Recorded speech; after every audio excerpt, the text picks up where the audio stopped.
नमस्कार दोस्तों। देश और दुनिया के बाजारों से आज जो तस्वीर सामने आई है उसने निवेशकों को हिलाकर रख दिया है। सोना और चांदी, जिन्हें कल तक सबसे सुरक्षित निवेश माना जा रहा था, आज उसी बाजार में हाहाकार मच गया है। 30 जनवरी को जो हुआ वो सिर्फ एक गिरावट नहीं थी, ये एक चेतावनी थी। 1.5 साल से लगातार चल रही एक तरफा तेजी पर अचानक ब्रेक लगा और देखते ही देखते लाखों निवेशकों के पोर्टफोलियो में लिक्विडिटी क्रंच पैदा हो गया। वैश्विक स्तर पर करीब 3 लाख करोड़ डॉलर की वैल्यू हवा हो गई और बाजार ने साफ संदेश दे दिया कि ओवरहीटेड मार्केट देर सवेर ठंडा होता ही है। सबसे पहले बात करते हैं उस ऐतिहासिक गिरावट की जिसने पूरे कमोडिटी बाजार को हिला दिया। 30 जनवरी की सुबह जैसे ही ट्रेडिंग शुरू हुई, चांदी में ऐसा फ्लैश क्रैश देखने को मिला जिसकी किसी ने कल्पना भी नहीं की थी।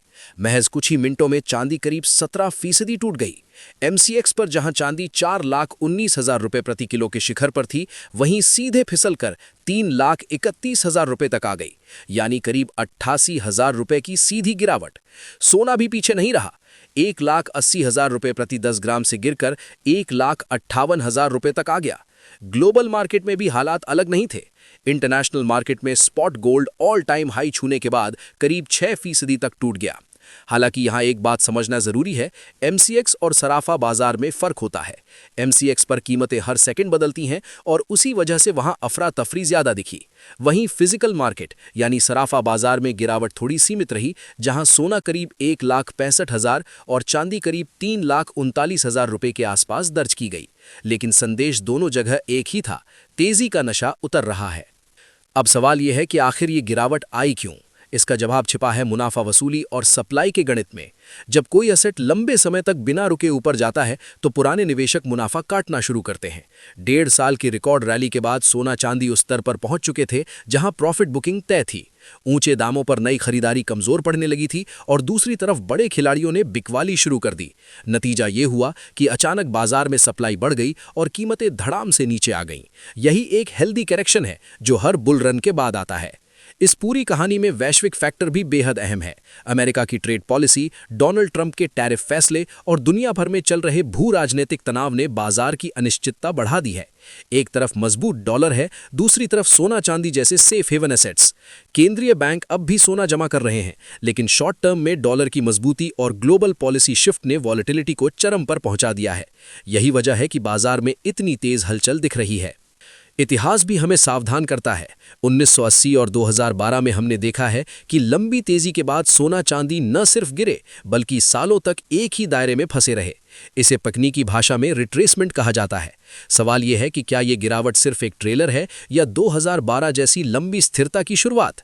इसका जवाब अगले कुछ महीनों में वैश्विक हालात तय करेंगे। अगर दुनिया में तनाव कम हुआ और रिस्क लेने की भूख बढ़ी तो पैसा सेफ हेवन से निकलकर शेयर बाजार की ओर जा सकता है। यहीं से शेयर बाजार पर असर की बात आती है। सोना चांदी में इतनी बड़ी गिरावट का मतलब है कि निवेशकों का सेंटिमेंट बदल रहा है। अगर कमोडिटी से पैसा निकलता है तो उसका एक हिस्सा इक्विटी मार्केट में आ सकता है, जिससे शेयर बाजार को सपोर्ट मिल सकता है। खासकर बैंकिंग, इंफ्रास्ट्रक्चर और कैपेक्स से जुड़े सेक्टर्स में हलचल बढ़ सकती है। लेकिन अगर ये गिरावट डर में बदलती है तो शॉर्ट टर्म में शेयर बाजार में भी वॉलेटिलिटी बढ़ सकती है। यानी दोनों बाजार अब एक दूसरे से गहराई से जुड़े नजर आ रहे हैं। निवेशकों के लिए रणनीति बेहद साफ होनी चाहिए। एक मुश्त निवेश से बचें। अगर निवेश करना है तो SIP या ETF के जरिए चरणबद्ध तरीके से करें। 25% का नियम अपनाएं, यानी हर गिरावट पर थोड़ा थोड़ा निवेश करें। अपना सारा पैसा एक ही जगह ना लगाएं और पोर्टफोलियो में संतुलन बनाए रखें। निष्कर्ष साफ है, लंबी अवधि में सोना चांदी अब भी मजबूत कहानी है, लेकिन मौजूदा गिरावट ये याद दिलाती है कि बाजार में कुछ भी एक तरफा नहीं चलता। ये गिरावट मौका भी हो सकती है और चेतावनी भी। फैसला आपको अपनी रिस्क प्रोफाइल और समझदारी से लेना है। बाजार से जुड़ी ऐसी ही बड़ी, सटीक और भरोसेमंद खबरों के लिए आप देखते रहिए हमारा चैनल। वीडियो पसंद आया हो तो लाइक जरूर कीजिए, अपने दोस्तों के साथ शेयर कीजिए और ऐसे ही अपडेट्स के लिए चैनल को अभी सब्सक्राइब कर लीजिए।